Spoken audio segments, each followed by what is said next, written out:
छत्रपती शिवाजी महाराज. नुसतं नाव घेतलं तरी अंगावर काटा येतो ना? येणारच. नावच असं आहे की नावात काय आहे म्हणताना सुद्धा माणूस हजारदा विचार करेल.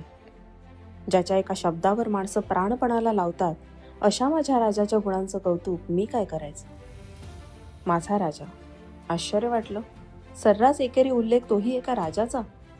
हेच तर मोठेपण आहे महाराजांचं, की ज्याने रयतेला तो आपलेपणा दिला होता.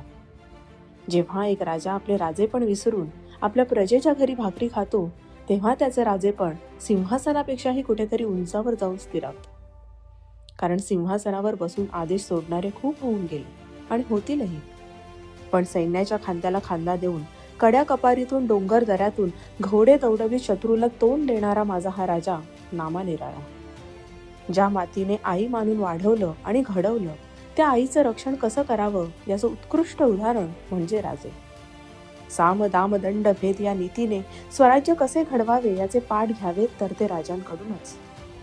आजच्या युगात बोलायचं तर जंटलमन कसा असावा असं मला कुणी विचारलं तर डोळे बंद करून मी राजांचीच प्रतिमा समोर आणली.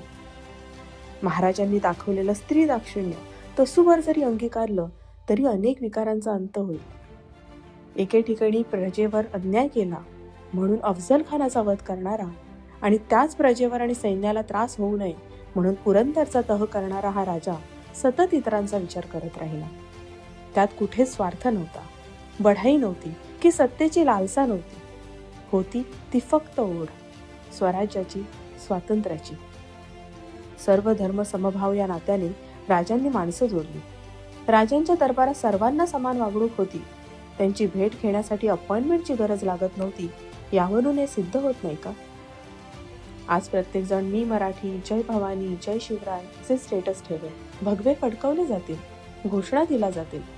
पण त्या घोषणांमध्ये शिवरायांची शिकवण, त्यांनी आखून दिलेला मार्ग आपण विसरत चाललोय असं वाटतं. भपकेपणा बाजूला सारून आपण नव्याने राजांकडे बघायची गरज आहे. नीट लक्ष देऊन ऐकूया. त्यांची ती भारदस्त नजर आपल्याला खूप काही सांगत आहे. राजे, आज तुमचा वाढदिवस. असा दिवस की जो आला नसता तर आजचा सूर्यही काळोखात लपून गेला असता. अशा या दैदिप्यमान सूर्याला माझा मानाचा मुजरा. छत्रपती शिवाजी महाराजांचा विजय असो. जय भवानी, जय शिवराय.